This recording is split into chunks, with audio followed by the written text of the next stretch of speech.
So it, I think the fueling looks pretty good, man. Like it ain't got The timing, if that's what we're going by timing mark, that's pretty aggressive. Okay.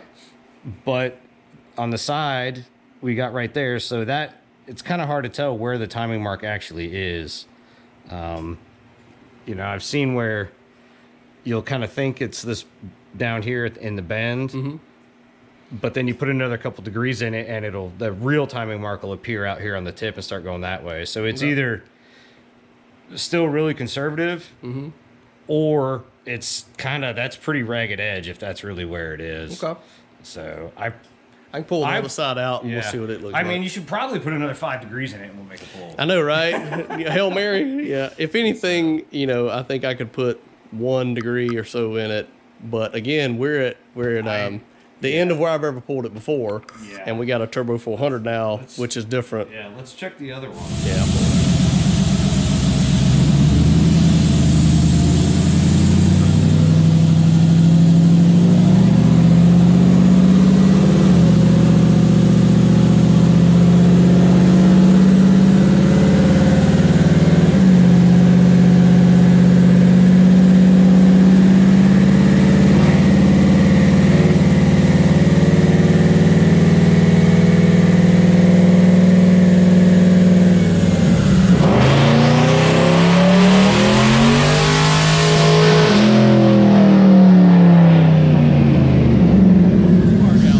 1,085. 1,085 on that one. And 896. The blue run, right?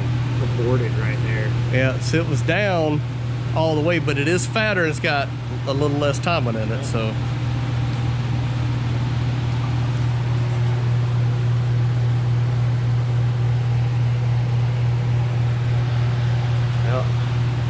So we had a little bit of what we think is a spark blowout. Yeah, there's some sort of spark event right there. And then the turbos kind of hit their peak efficiency. So basically it picked up not quite 1.5 pounds of boost, and it picked up 40 horsepower. And it went from 1,046 to 1,080.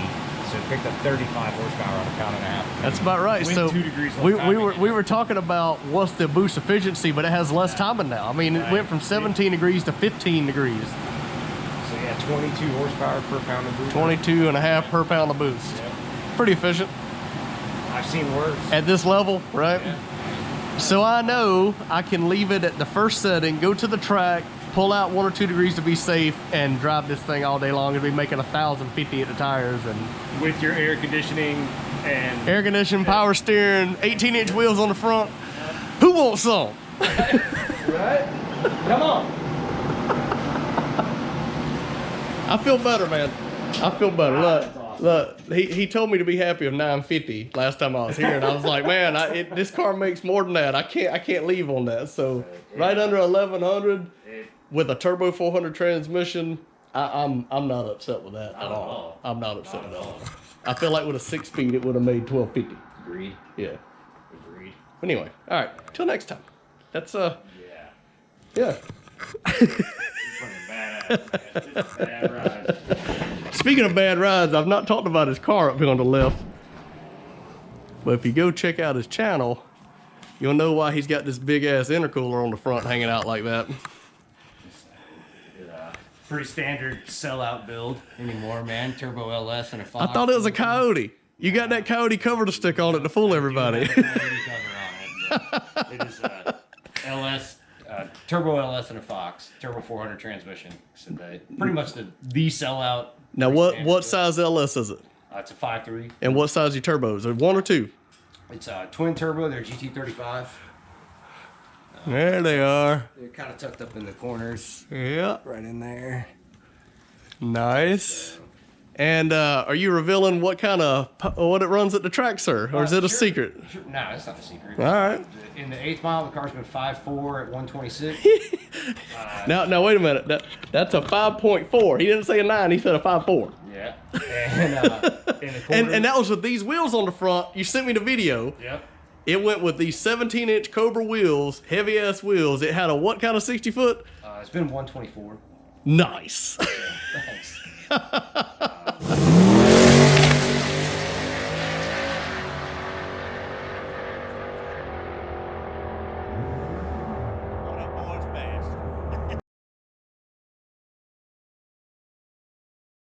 And it actually... And what'd you run in the quarter? You just went to Rockingham, went a 5.4 and a what in the quarter? it went 8.6 at 155. Nice. And it actually... the 17-inch drag radials over there is what I normally run on the car. It actually 60. The 124 was with the 305 45 17. Okay. On a Cobra wheel. It actually slowed down on these. Really? And these are the 2810. What do they call them? The Pro radial or Pro bracket? That's Pro bracket. Pro bracket radial. Yeah. And they slowed down with them. A little bit. Wow. Yeah, just a smidge. So it just shows you that radial is hard to beat. So, yeah. And you tell them about the fancy body work you did on the back. Yeah. It's called the Fox Body Inferno. Yeah. Caught the car on fire.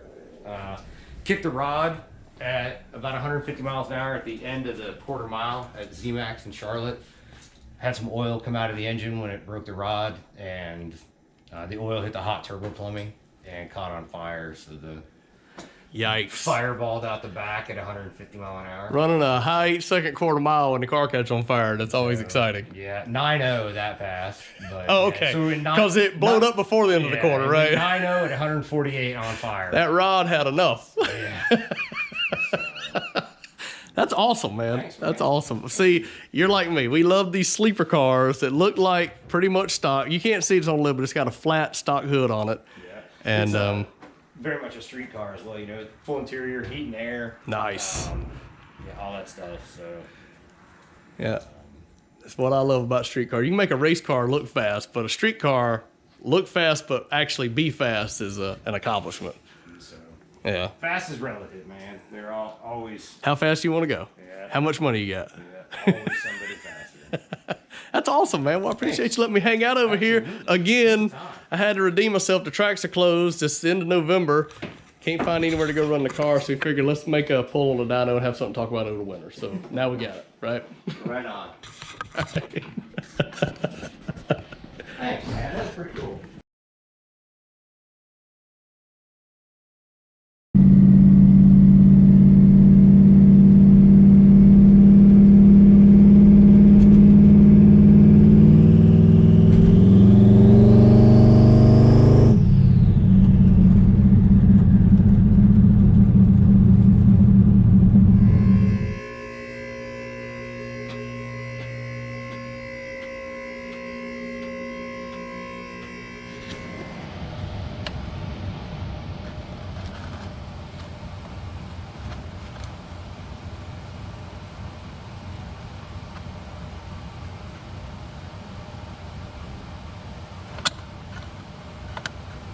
What's up, YouTube?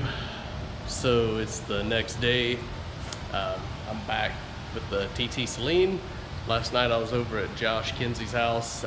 He runs a dyno, and I told him, I said, look, it's about to be December. It's super cold. Like, it was 22 degrees last night overnight. Tracks aren't going to be running anymore, so over the winter I need something to talk about. So let's get the car back on the dyno. Let's see if that modification I did to the boot up there keeps it from blowing off the boost. Let's see what kind of power to make. It needs to make 4 digits. This is a 4-digit car. It's got to make the 4 digits. So what I'm doing now is I've got the car back. I had to drain the catch can. My catch can's right here for the motor, get all the moisture out.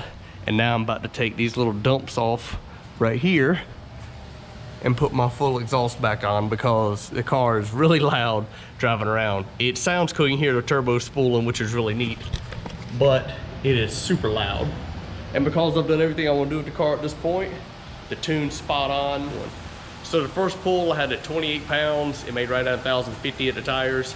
Second pull, I tried to bump it up to like 30 pounds, and it started to make the power, made like 1,085, but had a little hiccup at the top of the RPM scale right before we lifted, and I attribute that to some spark blowout with the stock pulls. So at basically 30 pounds of boost made 1,090 rear wheel horsepower and 900 pounds of torque. So it's done really well. Could I squeeze more timing in it and get aggressive a little bit more? Probably, but I don't want to hurt it. You know, there's no need to do that. It makes enough power now to run low 5s in the 8th and mid high 8s in the quarter, pretty much anywhere I take the car. And I was telling him how these turbos are ancient. They're called Big Kahuna turbos from Garrett. They're 67 millimeters. I've had these turbos since 2009. So these turbos are 14 years old and they still work very well for this combination. I would never change the turbos. I wouldn't go bigger. These are journal bearing, they're not even ball bearing. And it does phenomenal. So we do 1100 times 20%. That's 220. That's 1320 at the flywheel. So, you know, the car's making 1300 horsepower. What else do you want to make with it? You have to tell yourself there's a limit. When I built the car, I wanted a 1,000 horsepower street car, and it easily exceeds that now. And I'm not leaning on it. Like, the turbos haven't peaked yet. So at 30 pounds, they're still pulling. And I could probably turn up another 2 or 3 pounds before we find the limit of the turbos. But again, for every pound of boost, we were seeing just about 25 horsepower. So if I added 2 more pounds of boost, that'd be 50. So that'd put me like 1130, 1140 at the tires. And I feel like somewhere in there is where the turbos would start probably giving up a little bit. But again, you're talking over 1350 to 1375 at the flywheel, which is phenomenal. Those turbos are working really well. So some of this I'm gonna put into perspective, you know, how things are working out, how the car does and all that. But figured you'd like to know some of the behind the scenes. I'll show you more of the dyno stuff here, my tuning table and everything, but I did all the tuning myself. I messed with it, I took a chance, added time in here and there, and the car responded, worked really well. So I hope you enjoyed the video. It should wrap up this year for the TTSaleen. It is back. It is 4-digit horsepower again, and it is an absolute monster on the street. And just like that, the exhaust is back on.